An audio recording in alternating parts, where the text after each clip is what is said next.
बहुत साल पहले की बात है। एक बादशाह था जिसकी एक बहुत खूबसूरत बेटी थी। वो लड़की अपनी खूबसूरती और दौलत की वजह से बहुत घमंडी हो गई थी। कहीं से भी उसकी शादी के लिए रिश्ता आता तो वो उसे ठुकरा देती थी और उसका खूब मजाक बनाती थी। एक दिन बादशाह ने एक बहुत बड़ी दावत रखी और उसमें शहजादी से शादी करने वाले तमाम शहजादों को बुलाया। सब लोग अपने अपने मर्तबे के हिसाब से कुर्सियों पर बैठ गए।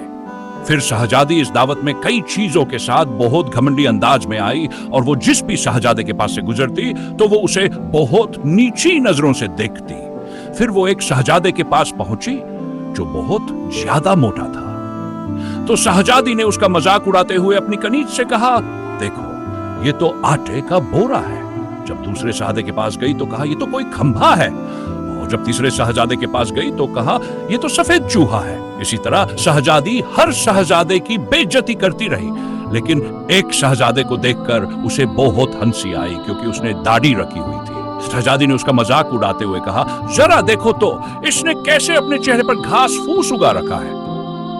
बादशाह ने जब ये देखा कि मेरी बेटी मेहमानों का मजाक उड़ा रही है तो बादशाह को बहुत गुस्सा आया और उसने ये भरे दरबार में ऐलान कर दिया, मैं तुम्हारी शादी किसी गरीब या फकीर से करवाऊंगा। इस ऐलान के बाद तमाम लोग वहां से चले गए। फिर कुछ देर बाद वहां एक भिखारी आया जो गली मोहल्ले में गाने गाया करता था। फिर वो शाही महल के खिड़की के पास बैठकर गाना गाने लगा।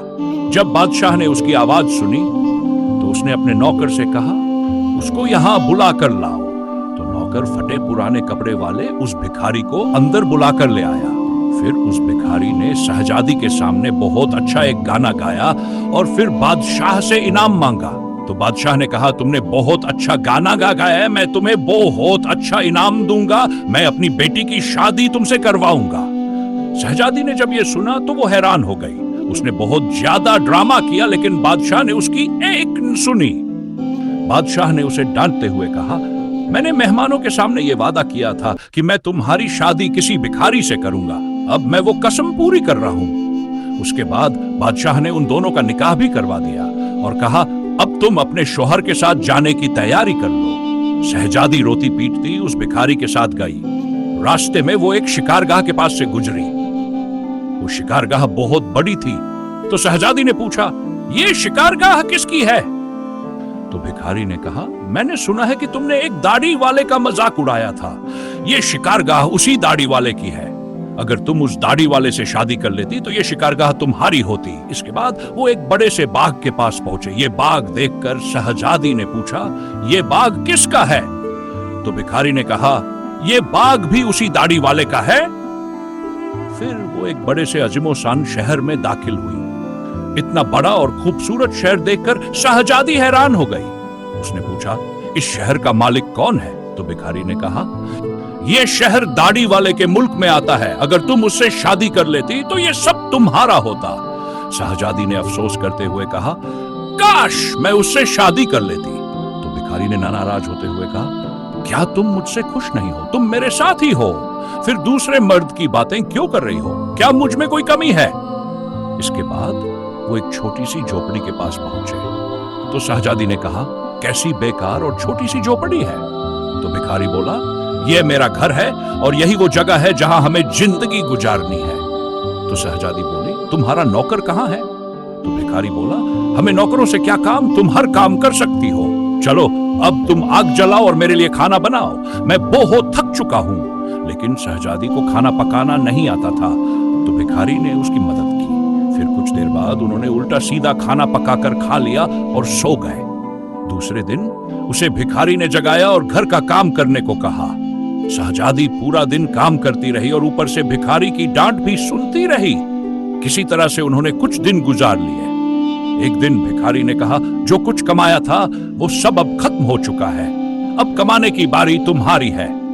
मैं तुम्हें लकड़ी लाकर देता हूं, तुम उससे टोकरियां बुन लेना। ये कहकर वो जंगल में गया और टोकरियों के लिए लकड़ी काट कर ले आया। शहजादी ने टोकरियां बनानी शुरू कर दी।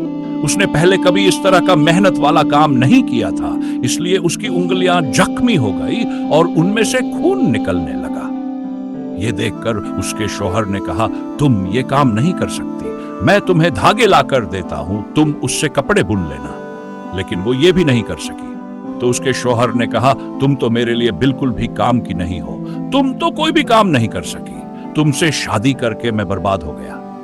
ठीक है, मैं कहता हूं कि तुम्हारे लिए मैं मिट्टी के बर्तन ला दूं, तुम उन्हें बाजार में जाकर बेच दिया करो। इस बात पे घमंडी शहजादी ने कहा, जब मैं बाजार जाऊंगी तो मेरे मुल्क के लोग मुझे इस हाल में देख के मुझ पर बहुत हंसेंगे।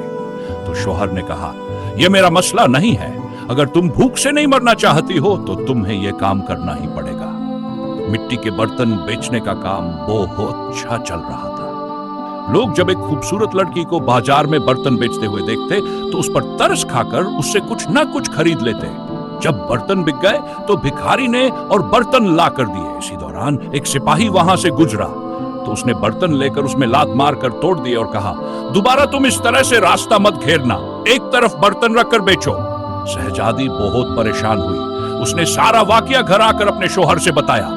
शौहर ने कहा, तुम बिल्कुल पागल हो, तुमसे किसने कहा था कि तुम बर्तन को ऐसे बीच बाजार में रखकर बेचना? आखिर वहां से लोगों को निकलने में परेशानी होती होगी।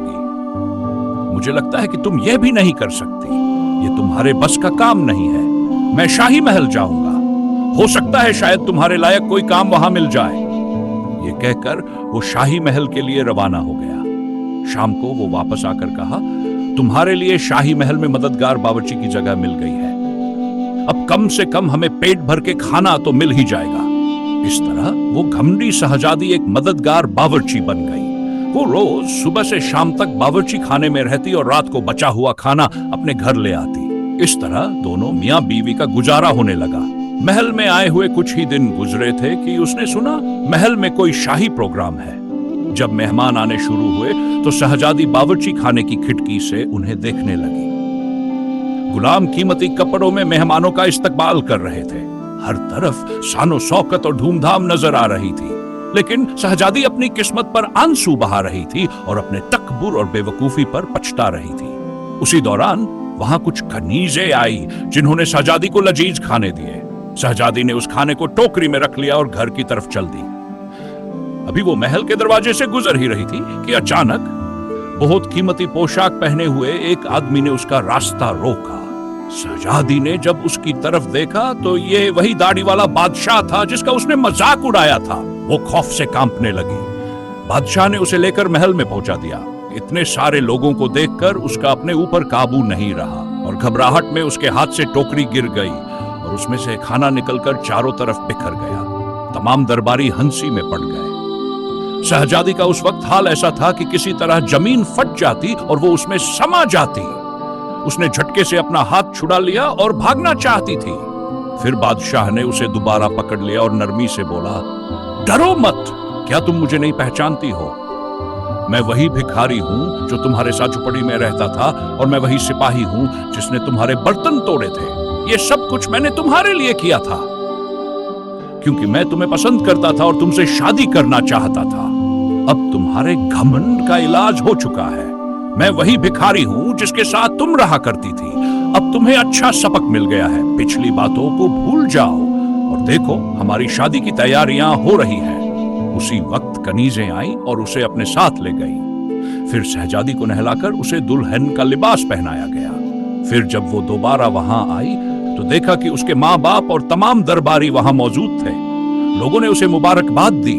उस वक्त शहजादी बिल्कुल बदल चुकी थी। उसका गुरूर, उसका घमंड सब खत्म हो चुका था। उसने जिंदगी गुजारने का ढंग सीख लिया था। सबक दोस्तों, हालात जैसे भी हो, इंसान को कभी तकब्बुर और घमंड नहीं करना चाहिए। अल्लाह ताला का हमेशा शुक्र अदा करना चाहिए। अगर वीडियो अच्छी लगे तो लाइक और सब्सक्राइब करें।